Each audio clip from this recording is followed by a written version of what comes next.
Hi, I'm Mark, and on my channel I talk about UK politics and Brexit from an outside view, although I do know the UK from the inside as well.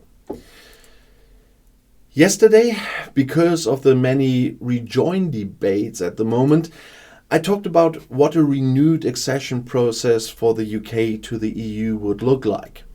And today I want to talk again about what would be different compared to the previous membership, because there would be no cherry picking for membership again. According to recent polls, many Britons would actually agree to rejoin the European Union, even if the special treatment the UK enjoyed before Brexit was not reinstated, which never would be. And polls show growing support for reunification with the EU, especially among younger voters and in urban areas.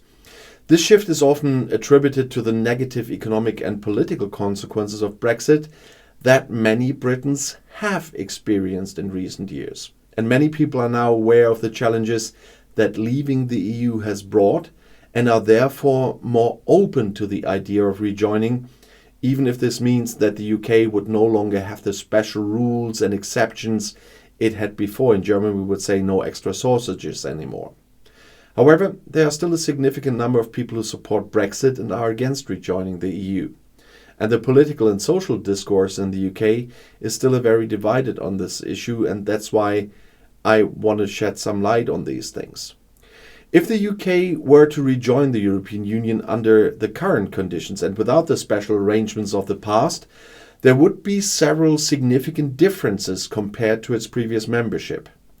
And these differences result from the fact that the UK had negotiated special opt-outs in various areas at the time, allowing it more flexibility within the EU. And some of these main differences I want to talk about. First, we have the commitment to adopt the euro. In the previous membership, during its first membership, the UK had an opt-out from the obligation to adopt the euro as its currency. The country kept the pound sterling and did not participate in the economic and monetary union. In case of re-accession, as I would put it, the UK would have to commit to adopting the euro as its currency once it met the convergence criteria. And this would mean that the country would have to abandon the pound sterling in the long term and join the eurozone, bringing profound economic and fiscal changes to the UK. And we have the Schengen Area as a topic. First, the previous membership, the UK was also excluded from the Schengen Area, which allows the abolition of border controls between participating countries. Instead, the UK kept its own border controls. In case of re-accession, without the Schengen opt-out, the UK would have to join the Schengen Area and abolish its border controls with other Schengen countries. This would represent a major change in UK border and migration policy and significantly increase freedom of movement within Europe. And we have the full participation in justice and home affairs policy. In the previous membership, the UK had the right to choose or reject certain EU rules in the areas of justice and home affairs, such as criminal justice and police cooperation. This allowed the UK not to participate in certain aspects of EU justice and home affairs policies. In case of reaccession, the UK would have to participate fully in EU justice and home affairs rules. It would no longer be able to opt out of individual rules and would be obliged to fully adopt EU rules in these areas. And this could particularly affect cooperation on internal security, asylum law, and police cooperation. And we have the full participation in the Common Agricultural Policy, the CAP, and the structural funds.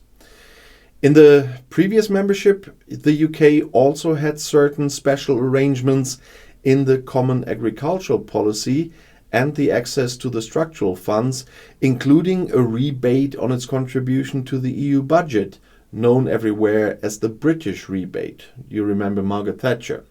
In case of re-accession, the UK would have to participate fully in the Common Agricultural Policy and the structural funds, and would not be entitled to the British rebate. And this would result in the UK having to pay higher contributions to the EU budget without receiving the previous benefits, which would have financial implications for the UK budget, of course. And we would have the strengthened commitments to integration into the common foreign and security policy. In the previous membership, the UK has been an active but often autonomous player in the EU's common foreign and security policy, in some cases pursuing its own positions. In case of re-accession, the UK would have to integrate more into the EU's common foreign and security policy and align more closely with the EU positions. And this could mean a restriction of British foreign policy, which has traditionally placed great value on independence. You know, the discussions about sovereignty, which are different things, but still. And there would be no special position in the internal market. In the previous membership, the UK was a member of the internal market, but retained certain exceptions that, for example, in the area of financial services, which is really important to them. In case of re-accession, the UK would have to accept full integration into the internal market without special arrangements. This could mean the country would have to adopt more EU regulations, particularly in financial services, which could affect London as a global financial centre, and more control over what's going to happen there.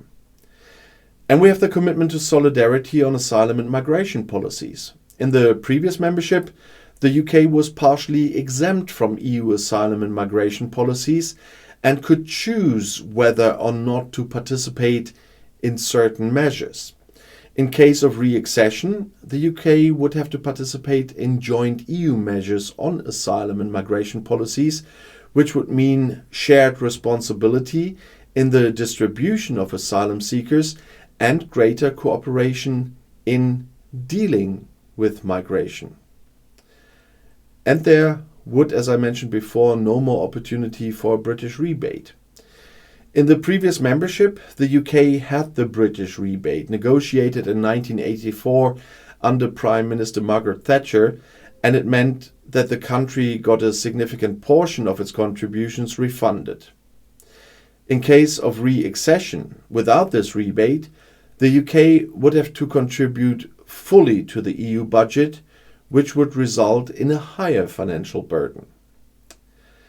So, re-accession of the UK to the EU under current conditions would involve the country much more deeply in European integration than it was during its previous membership.